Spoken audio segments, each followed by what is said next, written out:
What's up, dudes, and welcome back to another episode of ATG from the GTA. My name is Cam. And like always, I'm Tom. So Cam, the term dark fantasy, what does that mean for you, man? What it means to me is like the medieval, oldie English style of a genre we get. Yeah?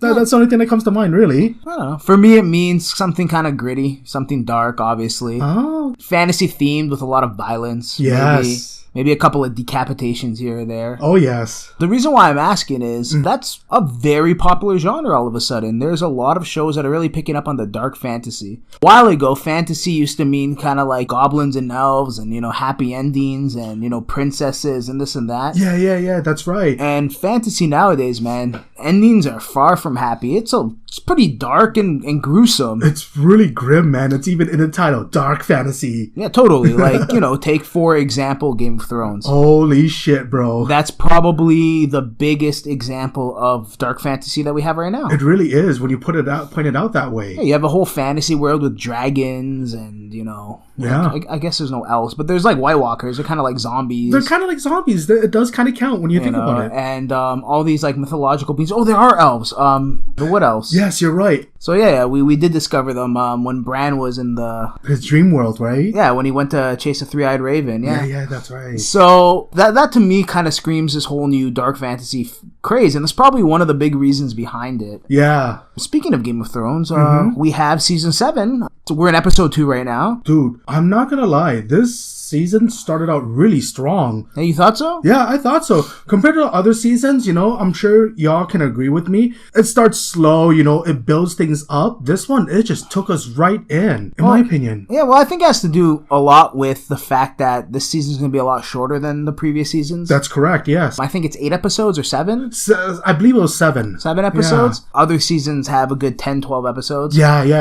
I think that's kind of why they're really pushing it. Also, I think they need to get shit done. Yeah, because I think they said we have 2 more seasons and that's it, right? Well, I don't know if they've really confirmed it yet. I know that George R. Martin has confirmed that he is going to be writing 2 more books. Yeah, I remember seeing that article. Yeah, he said that he's going to be writing a new book for 2018. Maybe 2 books in 2018. One so. for sure, but he said maybe 2. So we don't know when it's going to end. But as of right now, the series is kind of doing its own thing. Like, we're past the books. Yeah, that's right. They were trying to be as close to it as possible. At this point, they're like, well, what can we do? Okay, we're gonna have to go our own route, man. Sorry. I'm sure, George R. Martin has some say in it. Don't get me wrong. Of course. But and I'm sure he was okay with it, right? Yeah, since it's still going. Yeah, it was a big deal when we finally caught up to the guys who read the books. It finally gave us, the show watchers, a chance to speculate with the people who read the book. I remember last year or the year before, like all these theories about Jon Snow was everywhere. Like this dude was the dude. Well, yeah, because once the books ended, a lot of people didn't know what was going to happen next. So one of the big theories was that Jon Snow was actually a Targaryen. Yes, I remember that one. Yeah, and it also led to theories of the prophecy that Jon Snow is also Azor Ahai reincarnated. Oh, actually, I didn't know about that one. Enlighten me. Well, okay, Azor Ahai was an ancient warrior of Westeros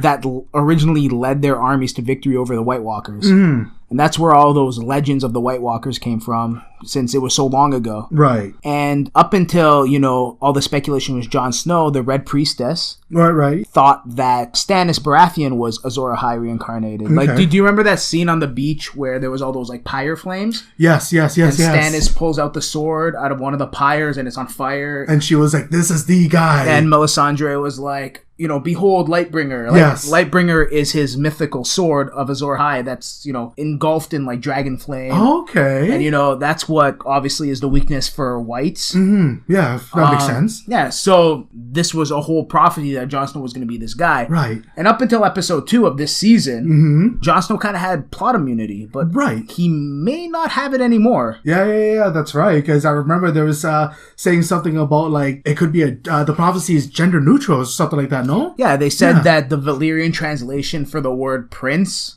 in the prophecy wasn't necessarily gender specific. Yes, like that's right. In High Valyrian, that word could also mean prince or princess. Yes, I remember that. Which is a big deal because now that means that, Daenerys could be Azor Ahai reincarnate. Okay. And that means Jon Snow can just be Jon Snow. Just a regular dude now at this point. He's still probably a Targaryen.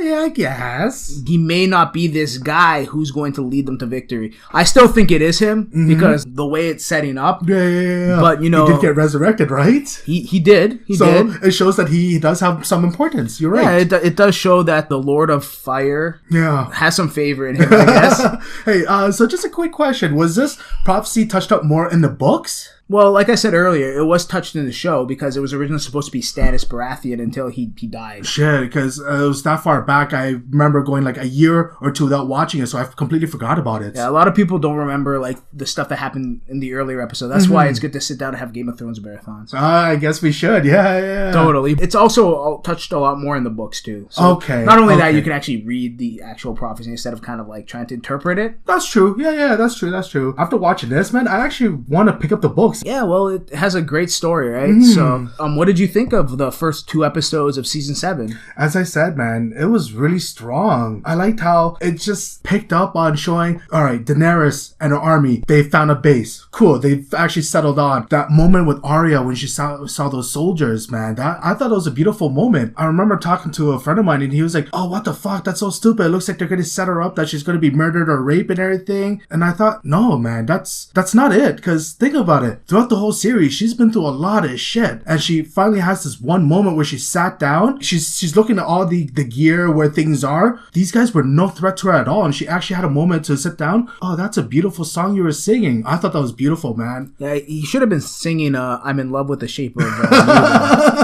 But yeah, man, that's my take on the first episode alone. Like, I just like how it just picked up and just threw us right into it, what's going on. How Sam sees like Sir Friendzone, and how he reaches his arm out. You see like the virus has finally taken over. The stone virus? That's pretty cool, man. You spoke a lot about that scene where Aya was chilling with the Lannister soldiers and they were singing and stuff like that. Where she finally found like peace and quiet. Yeah.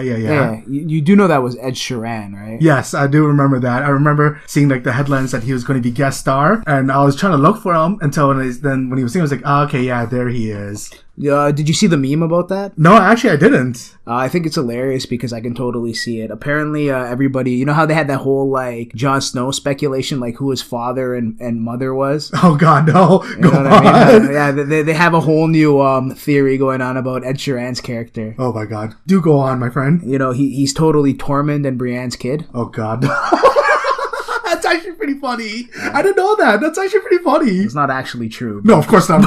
But a meme's a meme. It's just funny. But I can totally see it. Yeah. What about you, man? What did you think about the season premiere so far? Well, I thought it was actually pretty good. It's actually a pretty controversial episode. A lot of people say like not too much happened, which I find really weird because I thought a lot happened. I guess maybe they didn't answer too many questions. Right, but then again, it's a season premiere, guys. Come on, have a little bit of patience. A lot of stuff did happen, in my opinion. Like I was a big fan of Aya was at the phrase. Right. Yeah. And she had that thing where she said, you know, if you don't kill all the wolves, or if you leave one wolf alive, the sheep will be in danger. Yes. And she killed all of them. That was pretty badass. Yeah, like she's become like a pretty, you know, stone cold killer, that girl. Yes. Holy crap, man. And you know, I don't remember her becoming, you know, that good at being a faceless person, but man, she's kicking ass. She is, man. I also really like the part where Dany finally hit Dragonstone. Yes, that's what it's called. Yeah. One thing I really wasn't a fan of, though, Cam, was do you remember that whole little like montage of Sam cleaning out chamber pots? Really? You thought that was good? I thought it was okay because at least we get to see what he's been up to. Again, you know, it took us showing us what's been up to lately. Yeah, I get the point. It was pretty much there to make us realize that his life was shit. Literally up the shit. That's right. Literally, but I don't know, man. It kept going back and forth. It seemed tedious, I guess. I think it wasted a little bit too much time. Okay, fair. You know, totally maybe kind of show us the first time and we get the point. Okay. You know, like he went there in hopes of becoming this like all-knowing maester, and in the end he's a glorified janitor. Yeah. Although you did mention this earlier when you were talking about the things that you liked, we did end up finding out what happened to Jorah Mormont. Yeah. Sir Friendzone, man. Yeah, Sir Friendzone. But yeah, man, I was actually wondering, like, what is up with the virus thing? But I thought that was really cool, man. Yeah, the Stone Man virus or Yeah, whatever that it thing, is. yeah. I thought it was cool at the end of episode 2 where you saw Sam kind of like ballsing up to like remove it. Like, Fuck, I was cringing so hard just hearing the agonizing screams. it's not just that, you know, that's a huge risk, right? Yeah, If of course. any of that pus or whatever touched him, like he would get infected That's too. why his boss was like, nah, that shit's forbidden. No more. Yeah, but you know, it really shows true to his character, you know, since the old leader of the Night's Watch was his father. Even though he was exiled from what he said and how he no longer like holds his family in any regard, Sam still had that loyalty. Yeah, that's pretty awesome, man. And he's really showing it, man. So I have a feeling, you know, it's not the last we're gonna see of good old Sir Friendzone. Of course not, man. You know, he might get another chance to you know, get some Targaryen action there. Some pity sex, hey? Yeah, you know, he's gonna show her his stone. Oh, that's not cool. Oh, good one though. Yeah. No, I doubt it. Nah, yeah, seriously doubt it. Yeah, seems like she's into shorter men, anyways. Oh, shorter man. Yo, Tyrion, he's stepping up his game. Yeah, it's the hand of the queen. Yeah, man. I didn't like Tyrion at first because, you know, the guy was just sitting around drinking wine, wasn't doing anything. Don't get me wrong. The guy, like, he clearly showed like he knew his shit. Are you kidding? That's the best part of his character. Okay, yeah, but it didn't draw me in as much. But then seeing lately, yo, he's stepping up his game. I know, he stopped drinking or something. Like, He what did. the hell? What the hell, man? It's very uncharacteristic of him. Tell me about it. He needs some whores and some booze pronto. Yeah, man. Perfect Saturday night right there. What about finally seeing what happened with Olenna after Marjorie's death? Oh my god, that was so bad. Like, she's pretty jaded, eh? Yeah, she is, man. She just wants to watch the world burn. That's it. She is done. Like, fuck it, I'm done. Nothing else matters to me anymore. I don't blame her, though. You know, Cersei is... Cersei is, again, also stepping up her game. Yeah, she's fucking crazy. She is. And speaking of stepping up her game, the end of episode 2. Wow. That was good, man. That was good. That caught me off guard. I didn't expect that to happen. I did not either, man. So now it seems that we've left off at the end of episode 2 with Yara getting her ass kicked by Euron's army. Fucking Theon, man. Son of a bitch just ran away like that. Theon channeled his inner reek and jumped ship, and you know that's where we left off. Fuck, man. I was kind of hopeful for that guy too. He finally broke away from Ramsay's like torture and like his dungeon, all that bullshit. He broke away. I was like, okay, there's a little hope in this guy. Nope, not anymore. Once a reek, always a reek. Oh yeah. Well, what do you expect for a guy with no balls, right? I think he still has balls, just not a weenie. Pretty sure it's all gone. Man. Fair enough. All gone. Yeah, man, I did not expect that to happen. He just left her for dead, man. That's not cool. But she is still alive. Yara is a captive now of the queen. Yeah. And so is Oberyn's, wife there, or girlfriend or whatever. Yeah. That's right. A lot of the Sand Snakes are dead though, unfortunately. Fuck, that was so sad. Yeah, they're pretty good looking. They were, man. And now, we just gotta wait to see what happens and who else is gonna die. I know, man. Just let's get a betting going on. Tell me about it. Well, speaking about violent, dark fantasy, worlds with lots of murder. I'm listening. Have you seen the new Castlevania Netflix series? I did. What did you think about that? You know what, though? I've never played any of the Castlevania games ever, and I'm sure you knew this. You're like, dude, play the fucking game. At least know a thing or two. Blasphemy. I know, man. I think this really works well as an adaptation, man. Well, for someone who doesn't know what it's adapting from, I'll tell you right now that it's actually very, very, very close to the source material. Yeah, I remember hearing something about that, but go on. They did a really, really good job adapting it from the Castlevania games. Well, I guess one game in particular. Which one was it? The series is actually based off of Castlevania 3, Dracula's Curse. Oh, yeah. The Nintendo game. Okay. They actually put a lot of effort into it. It's funny because if you heard the director, writer, and producer talking about it, they're talking about how they want this to be the first really good video game adaptation. Right. I'm sure video game movie adaptations or TV show adaptations, they don't really have a really good reputation. They've never been really strong, so that's what I'm saying, man. This one actually works out. As much as I love the Super Mario Bros. Movie, oh my god, no. I can't say with a straight face that was actually, good. You know what? I could say the same thing about the Assassin's Creed movie. Really? I thought that was your favorite movie of all time.